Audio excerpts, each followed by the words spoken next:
This is Corruption Watch.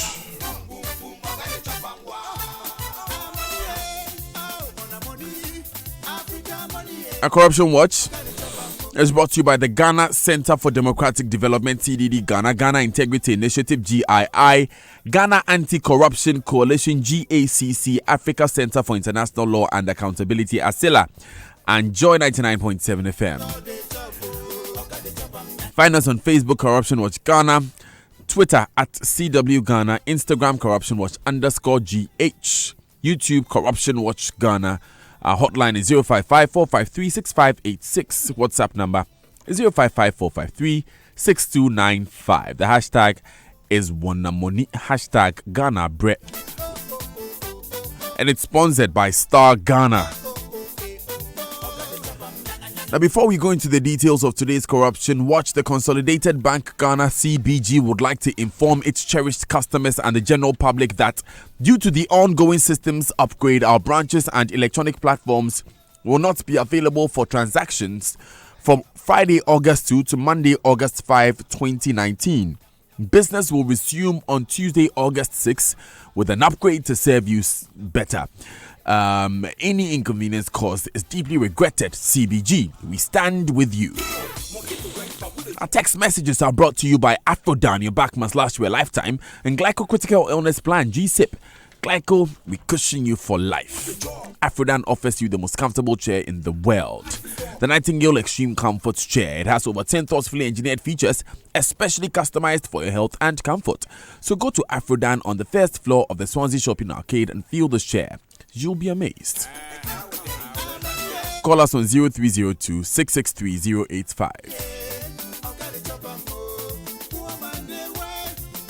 Now, today on the show, we feature two of our 6 segments: We Remember and Anti-Corruption School. Now, on the We Remember segment, we feature stories and updates on cases investigated by the Corruption Watch team and broadcast on Joy 99.7 FM. In addition, we will bring you the Anti-Corruption School segment. As you may already know, on the Anti-Corruption School segment, we assemble resource persons to share their knowledge of anti-corruption cases and topics we feature on Corruption Watch in order to deepen our understanding of the issues. Of course, as we always do, we have lined up a panel of knowledgeable persons to help us expand our understanding of some of the key issues we will be raising this morning. On the Anti-Corruption School segment today, you'll be hearing from Dr. Kojo Pumpuni Asante, Director of Advocacy and Policy Engagement at the Ghana Center for Democratic Development, CDD Ghana, and Franklin Kujo, the founding president and chief executive officer for Imani Center for Policy and Education. So let's begin with the We Remember segment. In this segment, we bring you important updates on 2 stories we brought to you on this show. In the following report, Corruption Watch reports that the Ghana Revenue Authority has brought finality to investigations and recovery of unpaid taxes from Sinopec. Also, the Public Procurement Authority (PPA) has revealed why it has not undertaken further assessment of procurement entities since 2014. Malik Abbas Dabo joins us with those details. Hi, Malik. Hi, how are you? I am good. Let me just go through this. Let me begin by looking at the details of the statement that the Finance Minister, Kenofurata, made in Parliament on Monday. He basically opened the presentation by analysing government's performance over the past 31 months since the government has been in power. In doing so, he made reference to the 2019 report of the IMF, which used Ghana as a case study to highlight the progress government has supposedly made. He made a point, and let me just quote what he said. We have been able to entrench fiscal discipline through strategic allocation of resources, efficiency in the use of public funds, as well as enhancing transparency, accountability in our management of the public purse, unquote. Now, to buttress this claim, the Finance Minister said, again, let me quote, in a space of 31 months, that's from January 2017 to July 27, 2019, by reviewing contracts that were either sole source or procured through restrictive tender, the Akufo-Addo administration has made savings of 2.75 billion, which breaks down into 800 million in 2017, 1.1 billion in 2018, and 1.085 billion in 2019. He then drew a comparison between these figures and the previous 3 years before they came into office. And let me quote what he said. Permit me to compare these savings made by the Public Procurement Authority under this administration to what happened under the previous one, even though more contracts were awarded through sole sourcing and restrictive tender annually than any year under this government. In 2013, savings registered was 0 cedis. In 2014, again, savings made amounted to 0 cedis. In 2015, savings made totaled 0 cedis. And in 2016, again, the PPA made 0 cedis in savings. Now, let's contextualize this. There are people who argue that it would have been better for the finance minister to make full disclosures on the figures. For example, it's not just enough to say that more contracts were awarded through sole sourcing and restricted tender annually before this government assumed office in 2017, when you are not supplying the figures. Moreover, one of the most controversial contracts was pushed through restricted tender under this administration. We are talking about the Kelly GVG contract. The fact is that the NCA adopted the restrictive tender process to award this contract. However, there has been allegation that the standards of restrictive tender method had not been properly followed. Indeed, some of the companies took very interesting steps just before or during the procurement process. The founders of one of the companies, which was incorporated to provide services in general logistics and ICT consultancy, sold off their interest just 2 days after the Communications Minister Eslowusu Ekufu's letter to the NCA asking for the procurement of the common monitoring platform. Another company was set up for the primary purpose of investing in real estate. And indeed, that company had no background whatsoever in the telecoms industry at the time of the procurement. Another one also amended its objectives in the company register at the Register General's Department 15 days after the PPA had approved the inclusion of the company's name in the list of pre-qualified tenderers. This is why questions are being raised about the figures from the finance minister, and some of the concerns are that government should rather be worried that people are inflating contracts and trying to pass them through sole source and restrictive tender.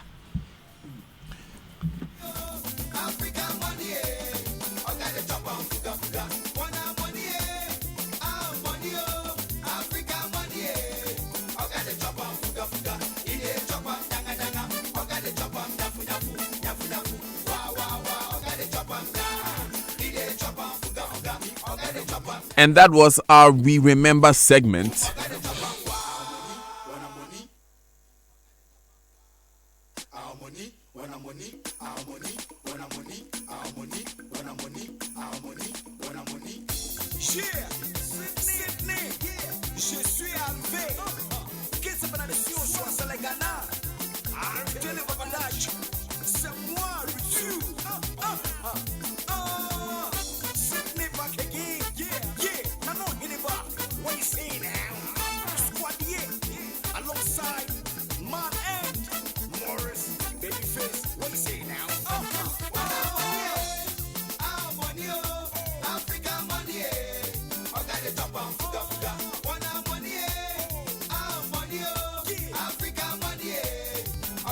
Uzumi joined on the line by Dr. Kujo Pumpuni Asante and Franklin Kujo. We'll speak with them right after this. Stay with us. At Afrodan, we believe that many of the problems people have with their health is as a result of the way they sit. In other words, your chair can kill you. Here's Dr. Marcus Mann of the Chiropractic and Wellness Center. What you have to remember is that the spine is the lifeline to your body, and posture is the window to that spine. Now, posture is affected by your daily activities and habits like sitting. That's why at the Chiropractic and Wellness Centers, we recommend what I believe to be the best chairs available for preventing not only subluxations, but also other health problems that you may not be aware of. And that's Rabami and Mobilex chairs. Unfortunately, on a daily basis, I have to correct the effects of this poor sitting habit in our businessmen and businesswomen. Always remember, optimum spine equals optimum health. So, for the sake of your health, buy Robami or Mobilex chairs from Afrodan. We're on the first floor of the Swansea Shopping Arcade. Telephone 663-085. Daddy, I bet you enjoyed your trip abroad. Oh, yes. It was worth every peso. And the experience was breathtaking. The beautiful environment, the culture, and the food. Oh my. Until I got terribly sick. Perhaps from eating too many new dishes. But you know, thanks to my Glyco travel insurance policy, all my medical bills were paid for the 3 days that I was on admission. Really? Glyco travel insurance policy? Yes, my dear. Glyco travel insurance is the best. Look, it covers medical and emergency services, personal assistance services, emergency return home, personal liability such as legal defense fee, loss of baggage, personal accidents, trip cancellation, or even delayed departure. And even these are the ones I remember off my head. Yes, Glyco Travel Insurance has a worldwide cover and widely accepted by embassies, both Shenzhen and non-Shenzhen. Visit any of our Glyco offices nationwide or call 020-422-113 or 055-5305-547 for ready assistance from our experienced support team. Be safe, travel protected, and have a peace of mind. Glyco, we cushion you for life. Promo way there, I had the. Sabi gusu yusu mi mumu no. If you say MTN echimacha dia no, edia two table. Brand new Samsung 65-inch UHD Smart TV. Na brand new 2019 Hyundai. And I feel 3,000 Ghana there. You should say mono. MTN momo. Still Misaka. The journey of 1,000 smiles. Yashasiya 10 years ago. And to celebrate this milestone, MTN give you away exciting prizes in the MTN Momo Attend promo. Yeah, you use Momo no. You could win one of the 2019 Hyundai i10 cars. Yes, some of Samsung Smart TVs for baby. And they up to 3,000 cedis e-cash every month. And a grand prize, 2019 Hyundai Santa Fe in the MTN Momo Attend promo. Into sign it on and they keep using your MTN Momo. Now when it big, if it's happening, I could see August only on Ghana's best network. Dial *120#. Now check your points. Terms and conditions apply. Just Momo it. We're there for you everywhere you go.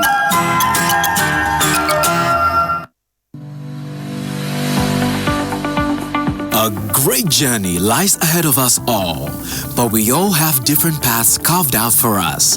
When choosing your path, make sure you choose a partner you can trust, a partner with integrity who will always stand with you and give you the support you need when you need it. No matter who you are and where you are in your journey in life, you are very significant and so is the path you're on. Consolidated Bank Ghana cherishes financial security as much as you do and shares the same values as you, and that is why we are the right financial partner to stand with you. We are now one of the largest banks in Ghana and we are ready to partner and work with you. CBG, we stand with you.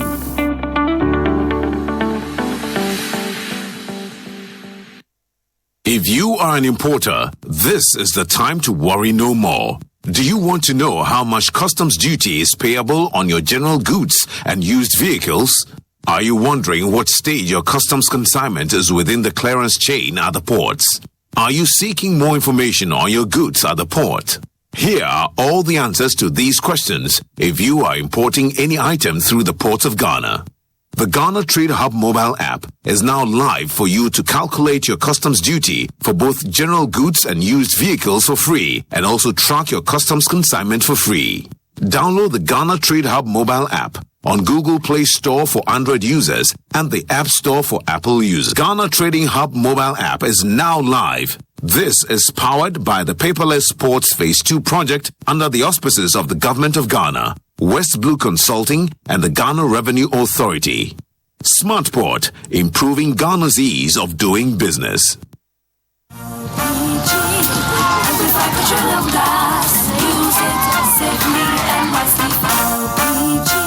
So clean an LPG tank, fill the tank with water. This forces out the remaining gas in the tank. Then release the water. The cleaner should wear appropriate protective clothing such as gas mask, goggles, boots, and gloves. LPG tanker vehicles should have appropriate warning inscriptions such as written warning signs, reflectors, and flashing lights. Storage tanks should be inspected regularly for for rust and damages. Service providers should be called in when a defect is detected. A message from the National Petroleum Authority.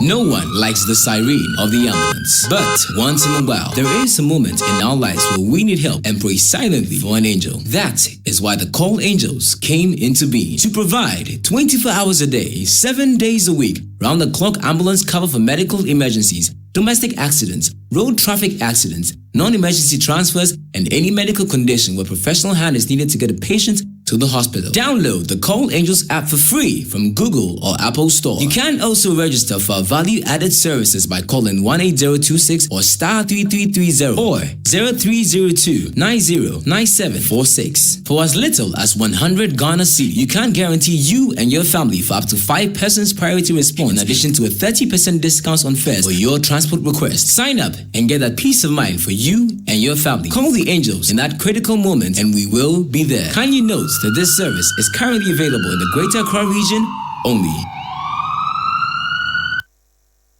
Super Morning Show.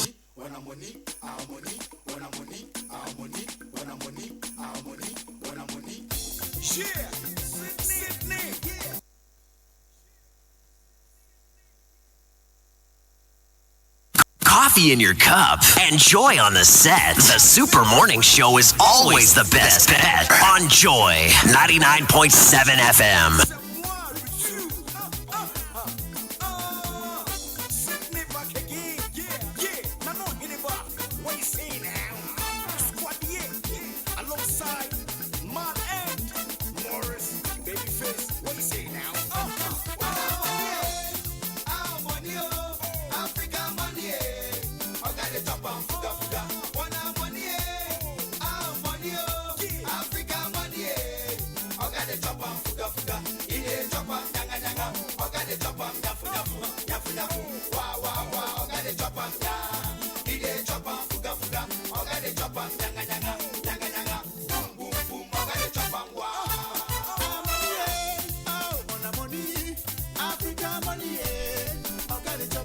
"27 minutes, so we wrap up today's Super Morning Show on Joy 99.7 FM. This is Corruption Watch. Thank you so much for staying with us. We're going to go on the phone line shortly and speak with Dr. Kojo Pumpuni Asante and Franklin Kujo. Before we get to that though, from the 1st of August to the 30th of September 2019, Kingdom Books and Stationery Limited is giving a generous 10 to 50% discount on all school items like textbooks, pens, pencils, erasers, exercise books, and so much more across all our branches in Accra, Tema, Kumasi, Takrady, and Cape Coast.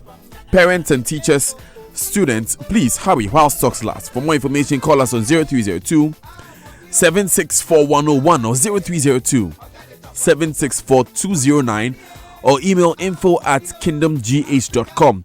You can also visit our website www.kingdomgh.com. Kingdom Books, where quality and affordability are both assured. Terms and conditions apply. Kingdom Books and Stationery, your number one stop shop for all stationery and furniture.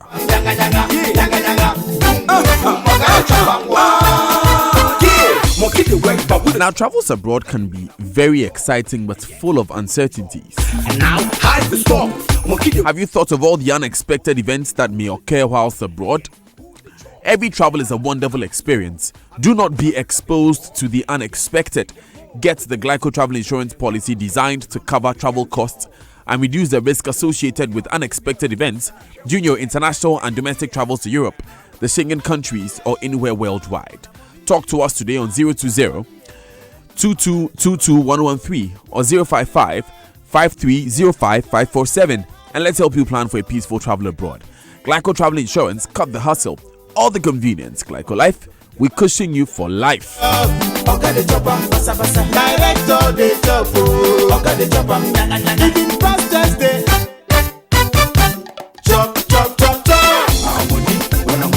So, Director of Advocacy and Policy Engagement at CDD Ghana, Dr. Kojo Asante, is with us on the line. Good morning, Dr. Asante. Good morning, Daniel. Good morning to your listeners and viewers. Good. So, how do you react to the finance minister's disclosure that the PPA, by reviewing contracts that were either sole sourced or procured through restrictive tender, has saved the country 2.75 billion cedis? Yeah, thank you, Daniel. I think, one of the things that we've been very interested in Corruption Watch has been the whole procurement reform agenda.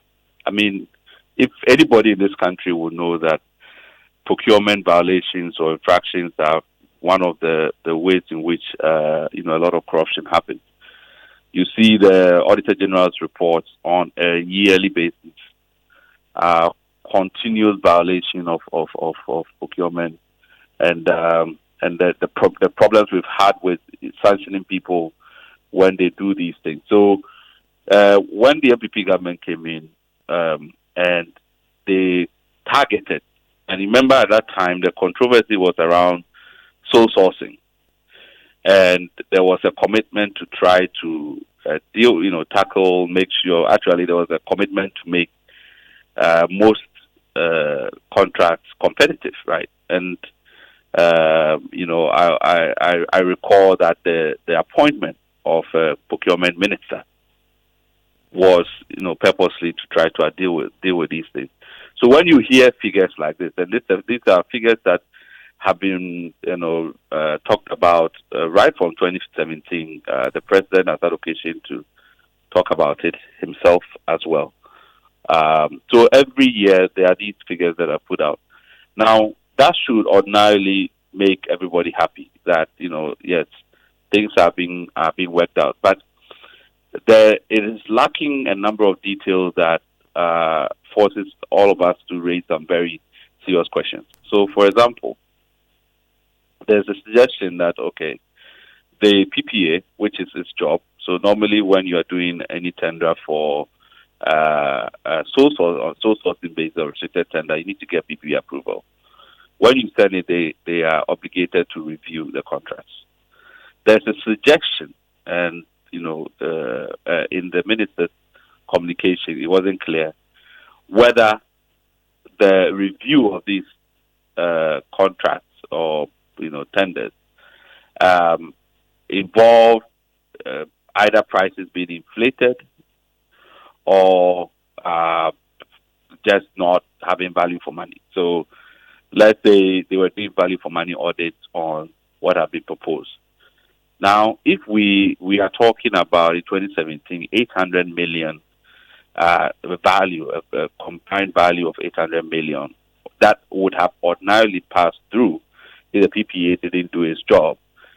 Then for me, there's a question, the good news that the PPA is able to do its job. But the other side is, why are government entities, and remember, it's government entities that are sending these proposals to the PPA, either inflating prices and then forcing the PPA to review these things downward?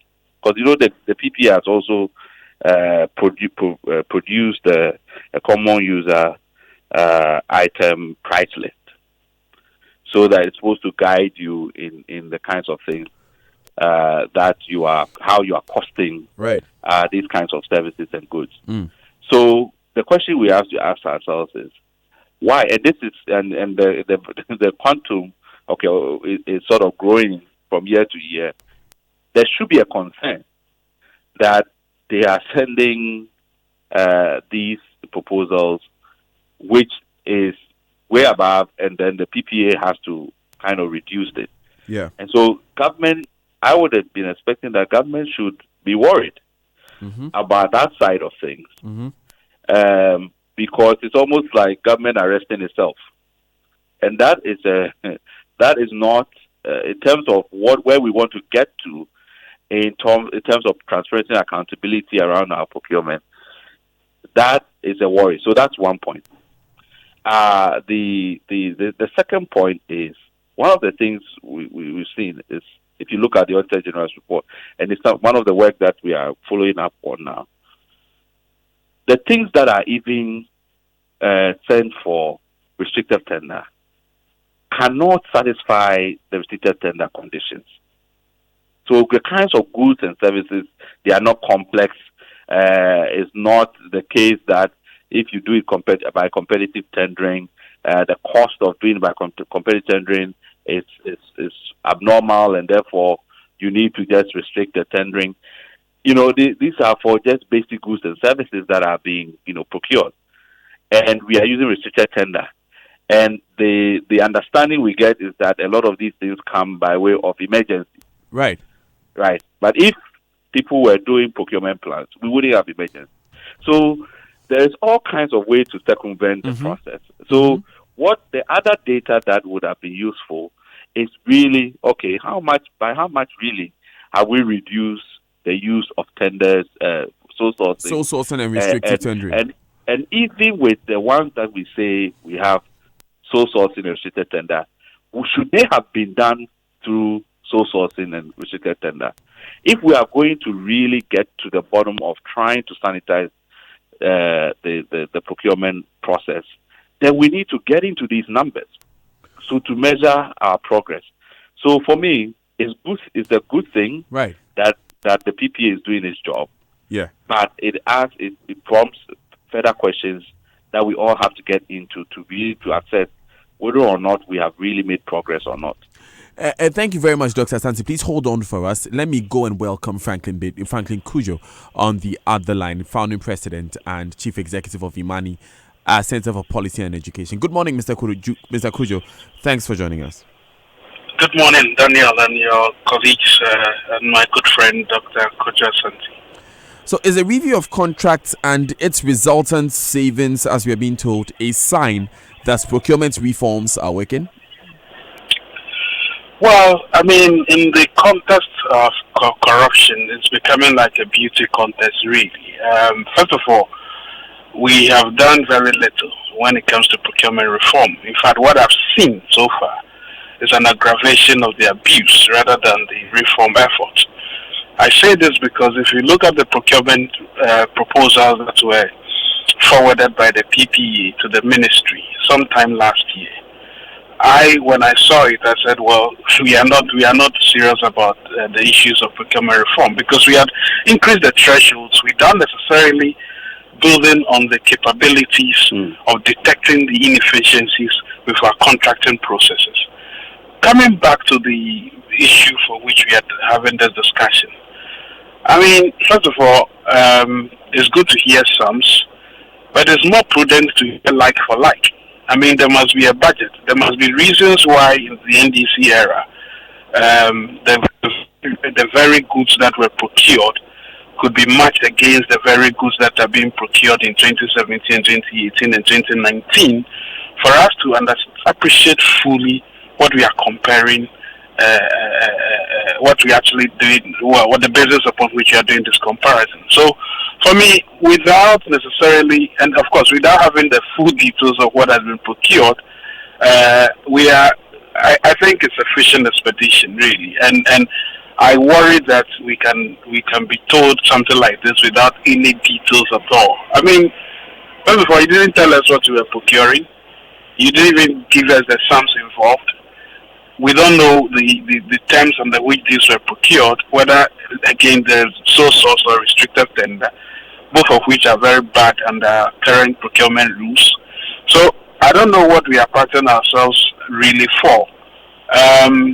But having said that, really, I think it's still a conversation that ought to be had. And I think the PPA should be doing much more than, yielding to what I call propaganda value. What should the PPA be doing then? Well, first of all, before they proceed with those reforms that they propose, which I suspect are already in motion, they should ensure that we have proper purchasing, proper procurement personnel. A lot of the personnel we have are purchasing and supply officials who are passing for most procurement officials, and that's problematic. So if we are procuring something that's very specialized, for which you may need, let's say, sole source or restricted tender process, the tender evaluation committee itself that is usually composed It's not made up of people with the requisite science to be able to understand what they are procuring. Take Kelny, for instance. It was a complete shambolic process as we exhibited. People who had no knowledge, no background in telecommunications were put on the evaluation committee. That's why they made a mockery of the entire process, right? I mean, you were expecting that project should have anybody who was procuring, who was being shortlisted for the service, should have at least 10% or so of this contract sum, which is about 17 million. None of the people that were shortlisted had even more than 5,000 Ghana cedis. That's even an elementary basic which we abused.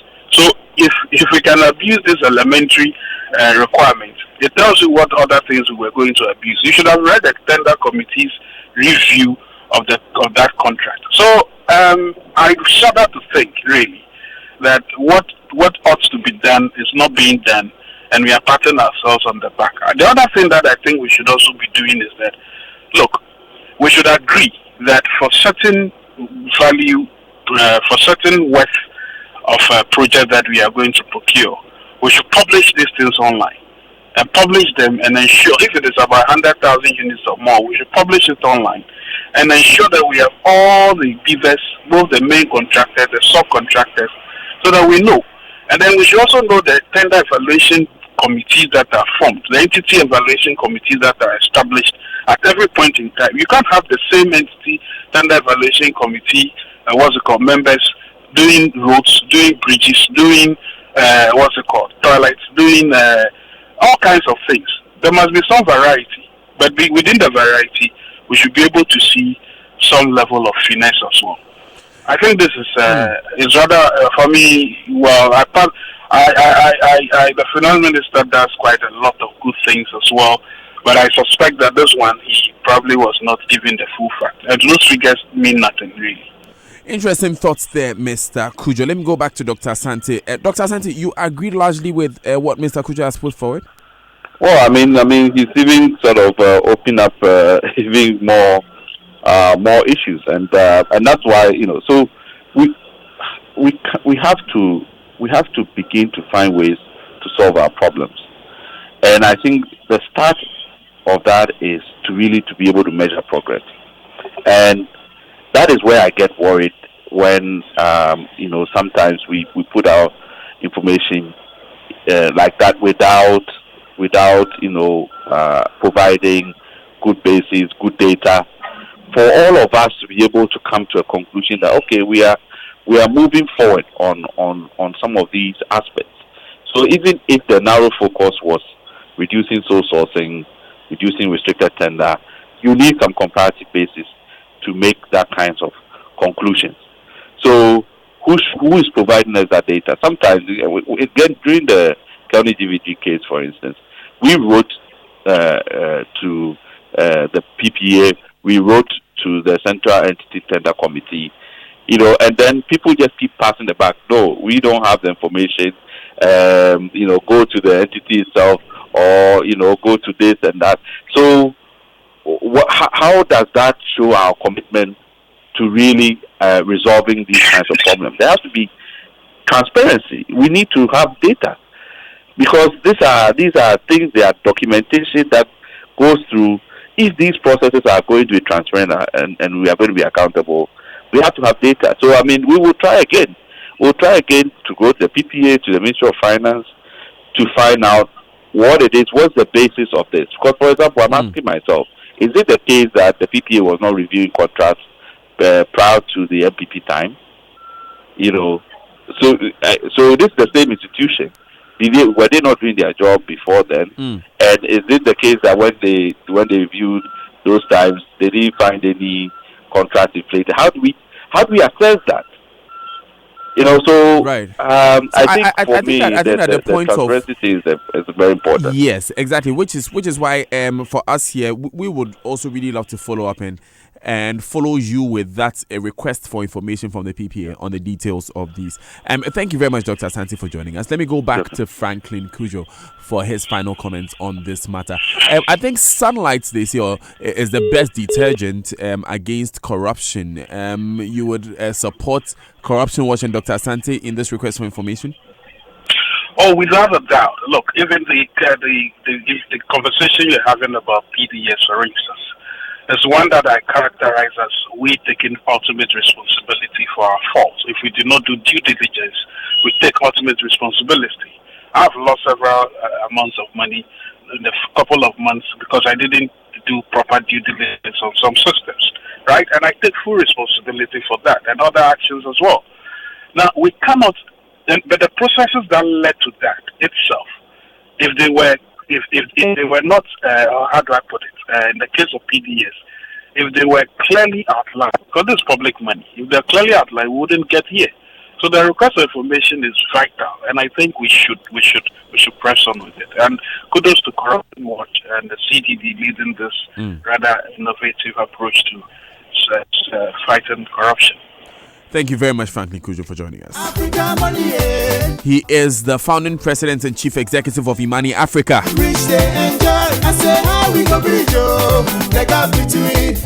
And like we always say, you too, in our own small way, can help in the fight against corruption.